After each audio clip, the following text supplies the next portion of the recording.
Hey everyone, and welcome to Murder and Mysteries with Megan. If you are new here, welcome. And if you're not new here and you are returning, welcome back and thanks for joining us again today. I am quite excited actually about the video that we have coming up today. It's actually a collaboration with a friend of mine. Her name is Heather, and she runs the YouTube channel here called Pixel Gamer Girls. And of course, I'll link her channel in the description as well. So make sure you go and check out her channel. She does all sorts of things like gaming and cooking and things like that. So definitely make sure to check her channel out. Again, like I said, it will be linked in the description, so you don't have to worry about trying to search it up. Now, during this collaboration today, I will be telling you a little bit about this particular person that we are going to be speaking in regards to today, while Heather will be making this person's last meal on death row for you. Before I get too much into the video, I will actually let Heather go ahead and tell us what she will be making and what Ruth Snyder's last meal was on death row. On the Pixel Gamer Girl channel, crimes against cooking are considered especially heinous. On the collab between Megan and Heather, we stand to rectify these cooking crimes. This is our story. Hey, Heather from Pixel Gamer Girls, and today we are going to be cooking something from the Serial Killer Cookbook. And we will be making chicken parmesan with fettuccine alfredo, which is the last dying dish wish of Ruth Snyder. I'm not going to go into many details about Ruth Snyder because that's Megan's half of the program, but I am going to be making her food that she wanted to eat before she was electrocuted. So let's go see what ingredients we need. For our recipe, we're going to be needing some chicken breast, all-purpose flour, Parmesan cheese, cornstarch, onion powder, garlic powder, salt and pepper, which I have in that bowl already over there. 1 teaspoon pepper, which again I put in the bowl. 2 eggs. 1 tablespoon water. It's hiding back there in that dish. Shredded mozzarella cheese, although sadly all I have is the Colby Jack mix, so. 1 pound of fettuccine, butter, garlic, heavy cream, more Parmesan cheese, and a little more pepper for the sauce. Guess let's get going. Before we get our chicken assembly line going with the other ingredients, I'm going to point out that we are preheating a pan of oil. I probably put about a ½ inch in there just so it won't settle onto the bottom and stick with the breading, but knowing my luck, it'll still do that. But we can try, right? First, we're going to be working with the chicken, and one of the first steps in doing that is to combine the water and the eggs in a bowl together, and I'm going to be whisking those up in a moment. Alright, in a third dish, I have put the 3/4 cup of flour, the combination of all spices, which was pretty much a ½ tablespoon of onion and garlic powder, about the same of pepper and salt, like a sprinkle of each. And then I put the ½ cup of Parmesan cheese on top, and the 1 teaspoon, I do believe it is, of cornstarch. I'll correct you later if I'm wrong. But we're ready to start putting together our chicken, I do believe. First of all, we're going to get a piece of our chicken. Make sure it takes a little egg bath.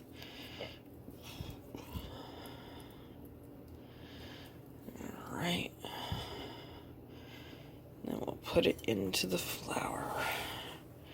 I like to put a little bit on top and try to start getting it used to rubbing into it.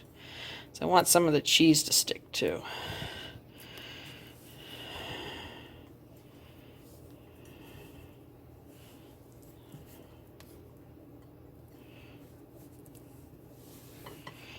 Sorry, trying to get it all in there.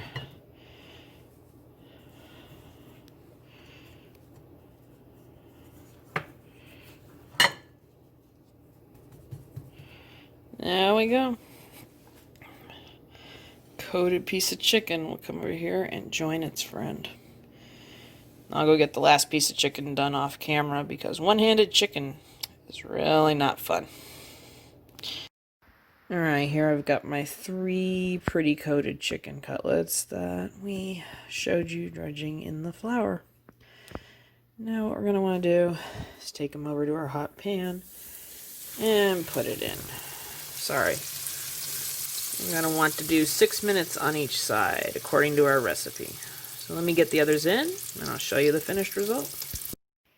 And here is our finished chicken that I cooked 6 minutes on each side, although this guy didn't brown up as much as his friends. But let's get going on that sauce. The Alfredo needs to be made still. To start off with our fettuccine, we are going to be boiling about a pound of it into this bigger pot. Now, to be fair, I started in a smaller pot, but there wasn't enough room, so bad me. With our water boiling, we're going to start melting our butter in a larger saucepan. I can't talk today, huh? We're going to be putting in our garlic, and I'll show you when we put in the cream and stuff. We're going to let that garlic cook for a little bit. Once our garlic and the little tiny bit of onion I had left over that I added is done browning up and stuff. Wow, that spilled. I'm going to be adding in my cream, and it is going to be simmering for about 5 minutes, I do believe it said. Let me get this little fork. So I'll be whisking that up and letting it come down to reduce for a little bit and cleaning up that mess. Alright, now that the cream is in a nice simmer mode, I'm going to be adding in the Parmesan cheese. Since I'm pretty sure I probably need to stir that, I'm going to get off camera and stir this as I put it in. But I'll show you the finished result in a second. Now our sauce is way cheesier and gooey. And while we let this all finish stirring and marrying together, we're going to go over to Megan and see what she has to say about Miss Ruth Snyder. I'll be back though. Ruth Brown Snyder was originally born as Ruth Brown to a mother and father of Scandinavian descent. She was born on March 27, 1895 in Manhattan, New York. Now, her mother and father, as I had previously stated, were Scandinavian immigrants that came over to the United States. However, they changed their name upon arrival to seem more American. So originally, her mother's name had been Josephine Anderson, and her father's name was Henry Sorensen. Her mother was from Sweden, and her father was from Norway. Ruth grew up in New York City. However, her father's income did not provide the kind of life that Ruth always dreamed of. In fact, they lived a very tight, budget-filled life where anything special or extra was not something that they typically got.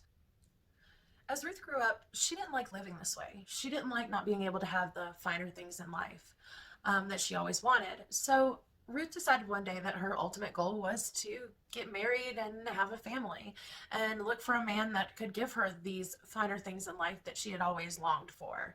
So she made it her goal to become a housewife and have a family one day with a man who could provide her all of these things. So she learned to cook, she learned to clean, she learned to sew, she learned everything that she possibly could to make herself the perfect housewife. Now, as Ruth grew, of course, she couldn't find a husband right away. So as she's growing into this independent woman, she decided to get a job for a company in New York City called New York Telephone, where she worked for 2 years. During this job that she had in New York, this is actually during the time period that she would meet her soon-to-be husband, Albert. Now, Albert Schneider was an editor for a magazine called Motor Boating.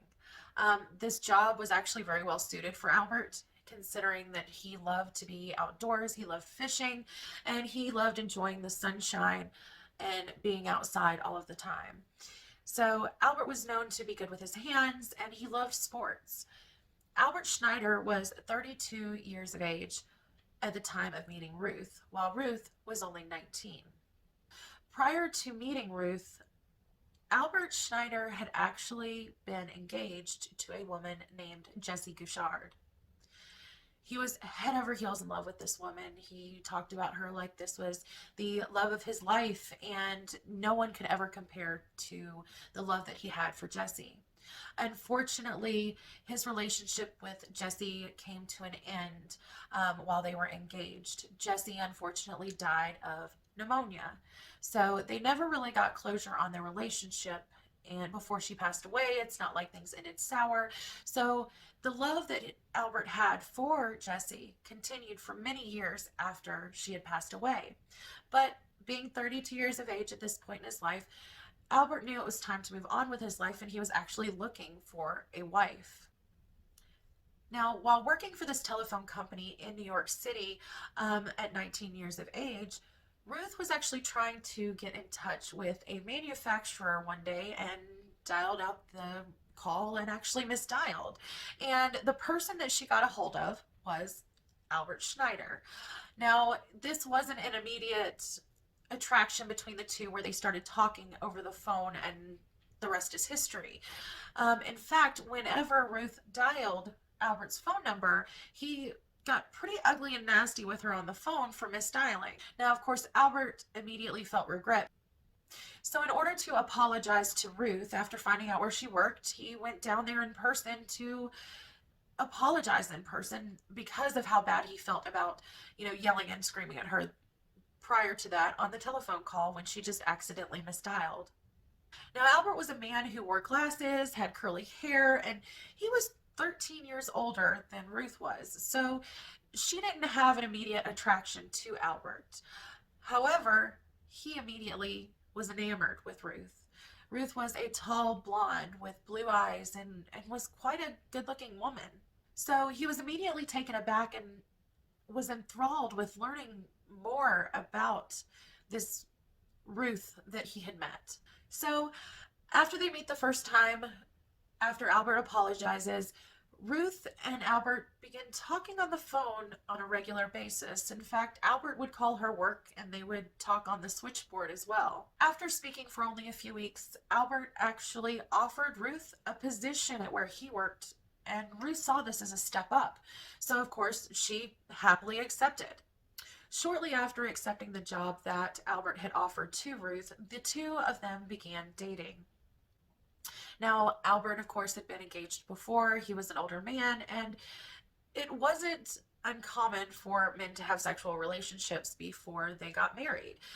But women, on the other hand, it was not common, and it wasn't seen well by the public at those times for a woman to have sexual relationships before marriage. So Albert was sitting there trying to get Ruth to have a sexual relationship with him prior to, anything serious while they were still dating. And Ruth told Albert, "No, I am not going to lay with any man until my wedding night." Eventually, Albert ended up proposing to Ruth, but now, before they could get married, Ruth wanted Albert to change his last name. Now, remember when her parents first came over, they changed their last names to Brown to be more American. She wanted Albert to do the same thing. Now, you would think Schneider, that's not a really weird name, but okay. So she wanted his name to be changed from Schneider, Schneider, to Snyder, Snyder. Big change, right? Well, he happily obliged and he's changed his last name from Schneider to Snyder. And the two ended up getting married. Now, between the years 1917 and 1918, Ruth and Albert had a daughter together named Lorraine Snyder. However, their marriage and their relationship was not as it appeared to everyone on the outside. Behind closed doors, Albert was still dealing with the loss of Jessie Guichard. He was, like I said, he was always in love with this woman, and that never stopped until the day he died. He insisted on hanging a large portrait in the home of Jessie that he had done. He wore a little pin around his cuff of his jacket that had the initials JG on it for Jessie Guichard. He even named his boat that he had after Jessie. Of course, this in turn made Ruth very jealous of Jessie and the fact that he was still so in love with her. And Albert never had any closure on this relationship, and so he never really had dealt with the loss and the pain of losing Jessie. Other issues that were in their marriage was also the 13-year age difference that the two of them had. Now, Ruth was still young. She wanted to go out. She wanted to enjoy life. But Albert was interested in reading and art and poetry and all of these types of things that Ruth found quite boring, actually. Of course, all of this stress and all of these issues just intensified further the issues that the two had while they were married. And when they had their daughter, adding that to the mix, having a child when you're already having issues in a marriage or in any relationship is not typically a way to save the relationship. And most of the time, in fact, it ends up becoming detrimental to the relationship and just making things worse with the added stress, financially, emotionally, and otherwise. So, of course, the animosity and the anger and the pain between the two of them continued to grow as Lorraine grew. Within the next few years, Ruth, Albert, and Lorraine actually decided to move and moved to Queens, New York, to have a new family home and get, I guess, a fresh start. Now, during this time, Ruth's father actually had passed away as well. And so her mother ended up moving in with Lorraine, Albert, and Ruth. This was like a live-in babysitter where she could leave Lorraine and she could go out with her friends. So Ruth's going out and hitting the town all of the time with her friends while her mom's at home and Albert is working and basically just avoiding all of the issues that she had at home. Ruth's mother was not so keen on their marriage. In fact, after moving in with them and seeing all of the issues that they had, she insisted that her daughter get a divorce from Albert, stating that this is something that was going to happen anyways. So before things got any worse, that she might as well get a divorce. Now, despite her mother's warnings, Ruth had other plans. So back in the 1920s, getting a divorce was quite a taboo subject. And of course, she was also worried that Albert might paint her as a bad mother. The fact that she had been going out with friends and could be seen as an adulteress and potentially take their daughter Lorraine away from her. In 1925, Ruth went out with a friend of hers to a local Swedish restaurant for lunch one afternoon.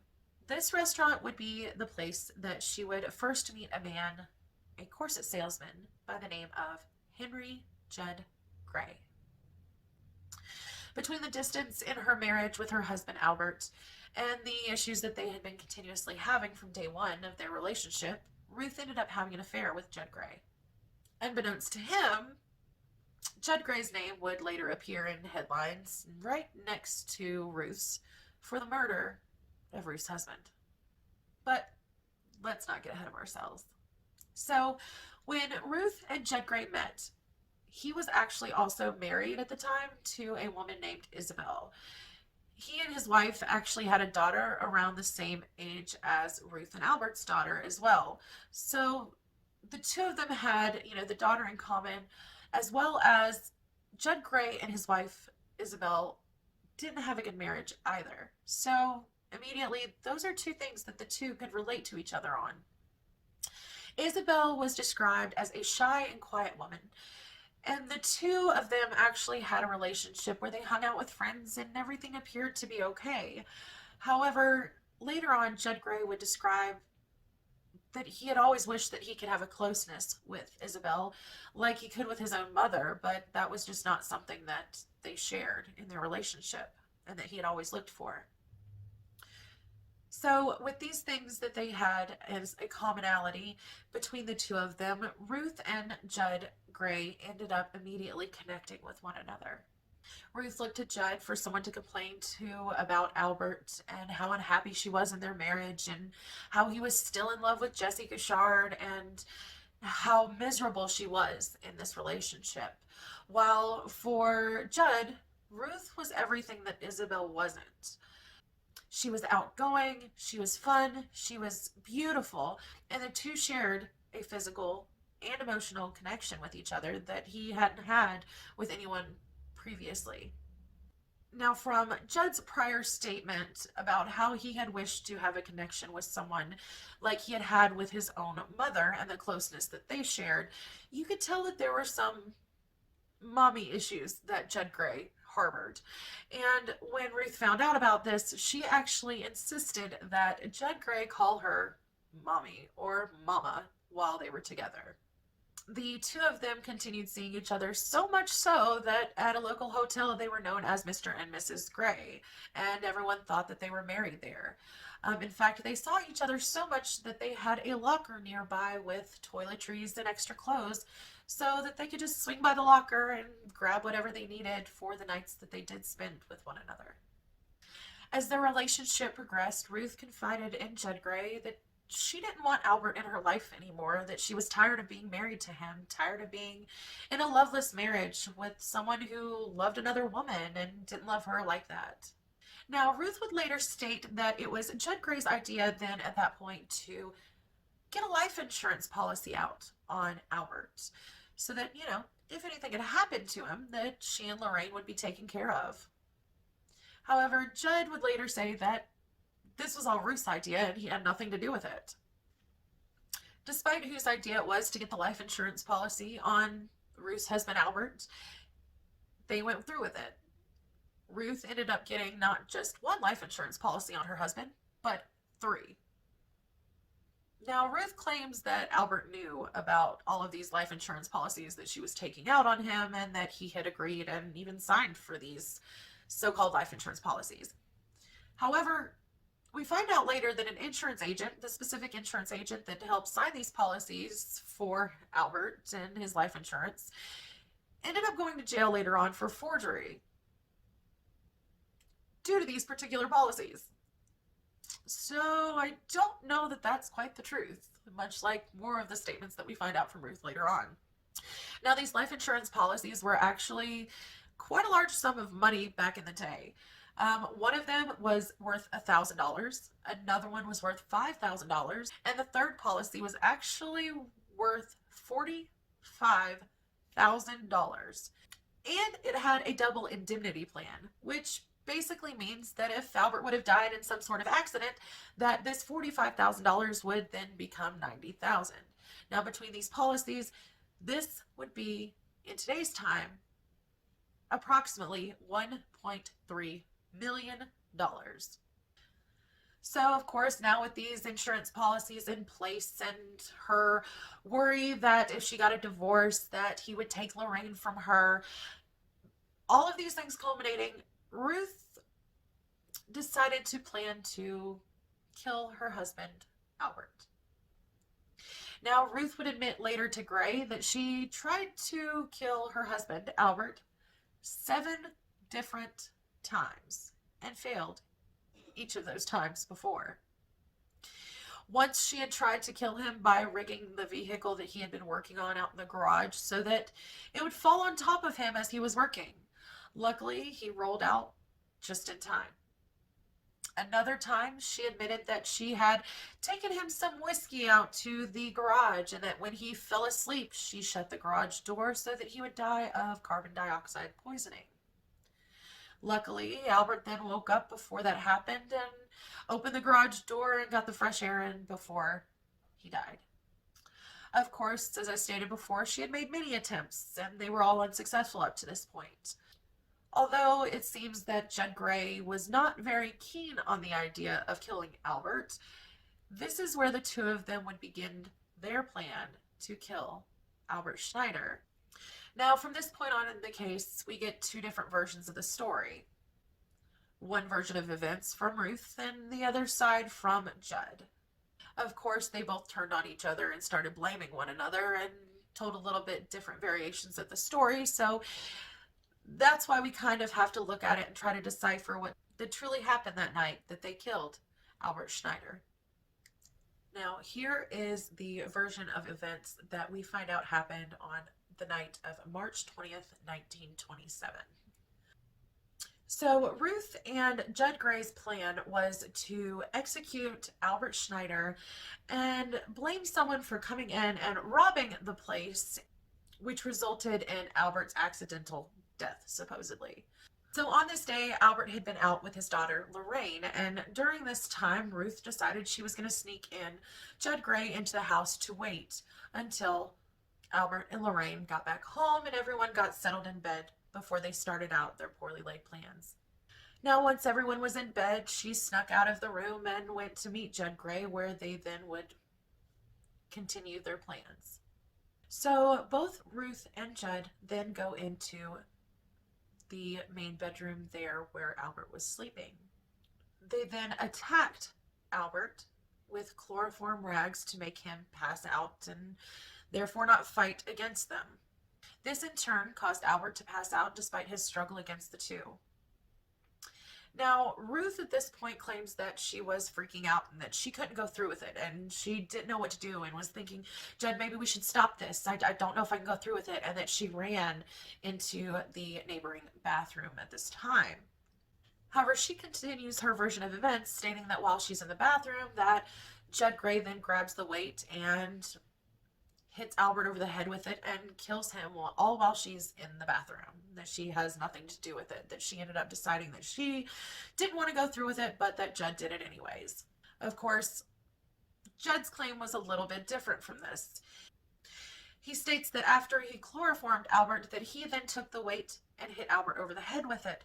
However, instead of staying passed out from the chloroform because of the severe pain of being hit over the head with a weight, Albert woke up. And while he was doing this, Ruth then grabbed the weight from Judd and hit Albert repeatedly over the head until he stopped moving. Now, just to be sure that Albert was truly dead this time, since her attempts had failed so many times before, she actually had gotten some wire with Judd and they placed this around Albert's neck. After they had chloroformed and beaten and strangled Albert, they then stuffed chloroform-soaked rags into his mouth, into his throat, and up his nostrils just to ensure he would never wake up again. And they then began destroying the house. Ruth would gather jewelry and valuables, and her jewelry she would hide under the mattress in the same bedroom and hide other valuables and destroy the house, throwing things about to make it look as though someone truly had broken in to try to rob them and Albert had died. Now, there was a flaw in this plan. If they had been robbed and accidentally Albert had been killed by the assailants that had come into the house, why would they leave a witness? Why would they leave Ruth just sitting there, not tied up, not hurt, nothing? So Ruth and Judd then came up with a plan to tie Ruth to a chair. So after they've destroyed the entire area, they have hidden valuables, and Albert is dead, Judd Gray then ties his lover, Ruth, up to a chair loosely and puts a gag in her mouth. The plan had been for Lorraine the next morning when she awoke to find her mother tied to the chair and her father dead. And she would think as well that someone had broken in and done these things to her family. Now the plan would be to call the police after Lorraine had found her tied up. Now, of course, Ruth wanted things her own way, and she was too impatient to wait till the next morning, being tied up to the chair and gagged. So she scoots her way across the room and starts hollering and banging for Lorraine, which in turn wakes her up sooner than planned. In the meantime, the usually inconspicuous Judd Gray was causing a scene and attracting attention on his way home that morning.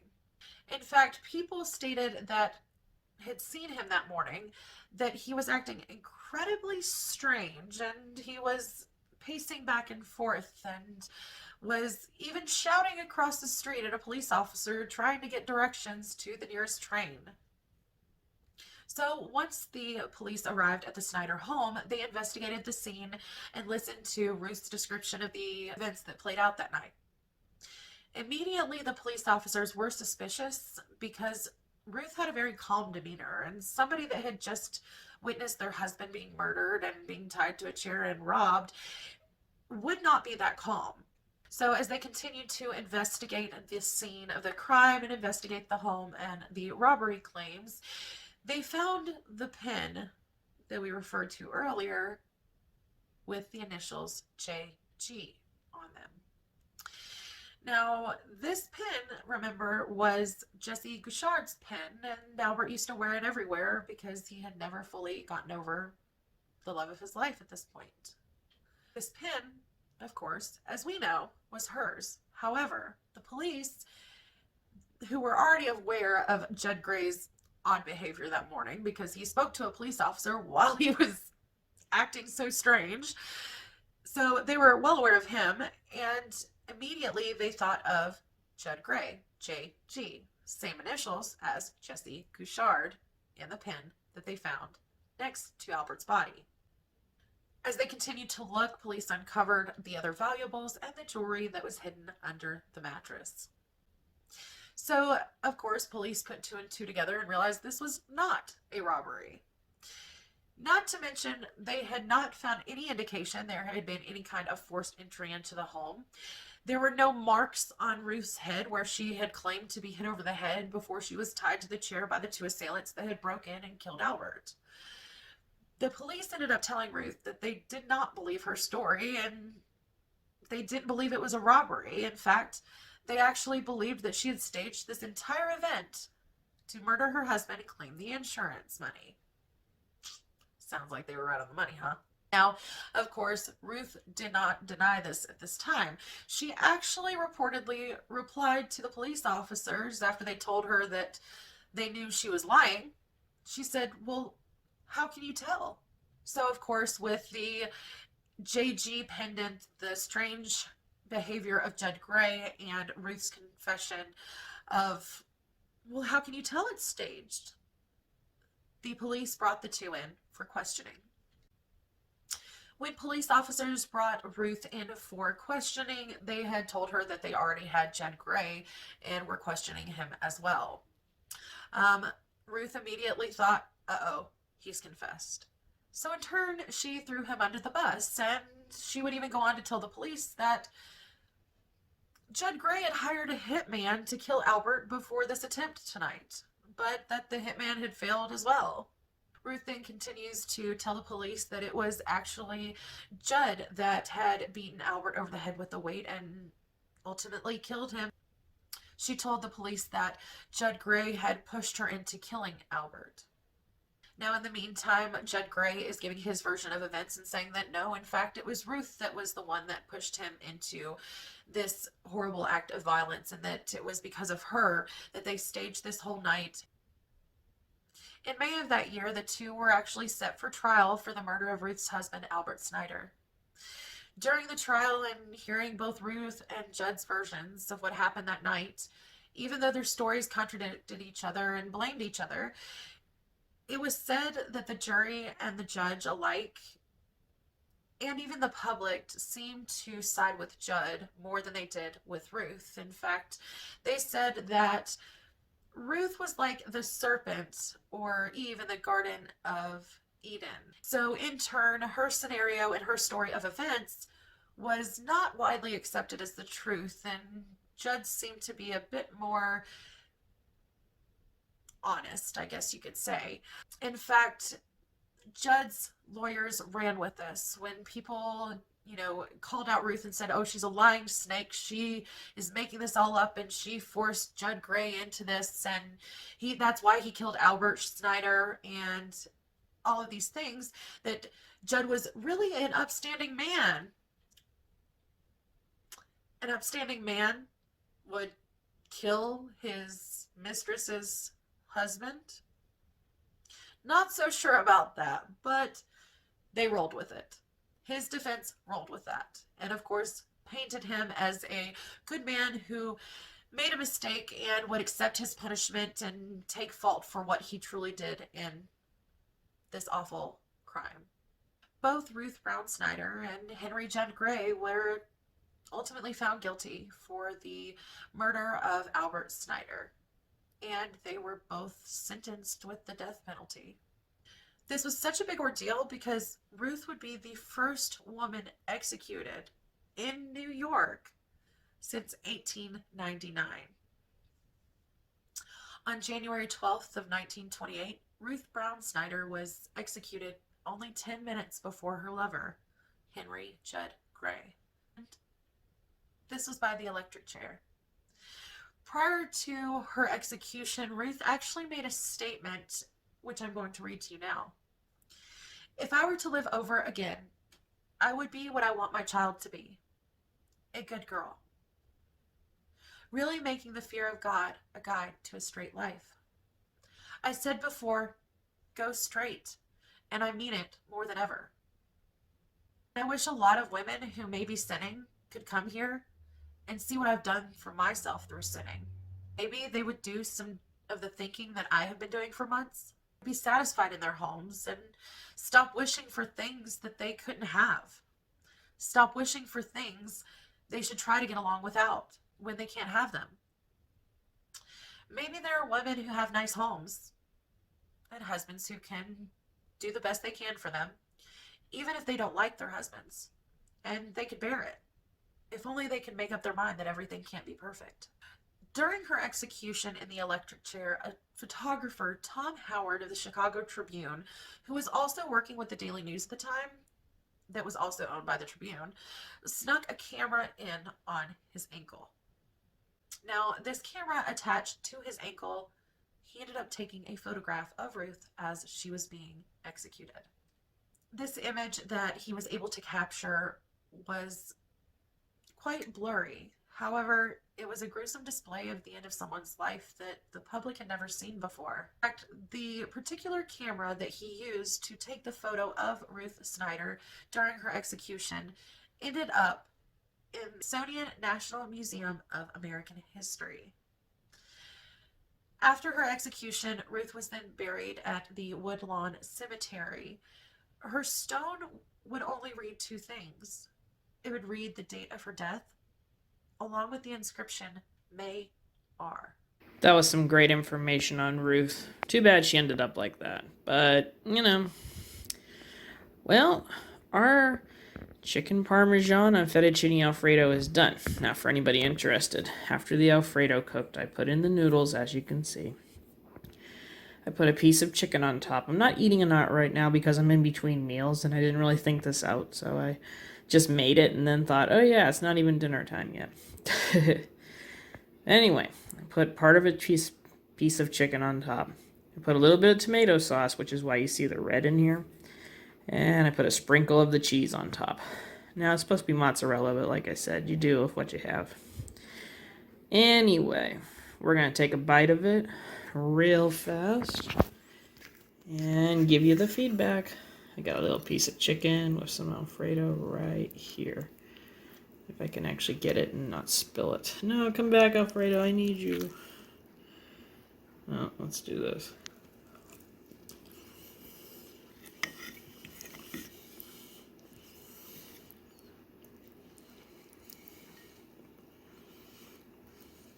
Cool. Well, Ruth Snyder knew what to ask for as her last meal. This is awesome. No, that is actually really, really good. I think the chicken gives it a nice element, and that little touch of tomato sauce actually helps, which may sound dumb, but I like it. And I think that Ruth had so long dreamed of becoming a wife and a mother and living this wonderful life full of all of the finer things in life that she held unrealistic expectations of what life really is like and what a marriage is really like.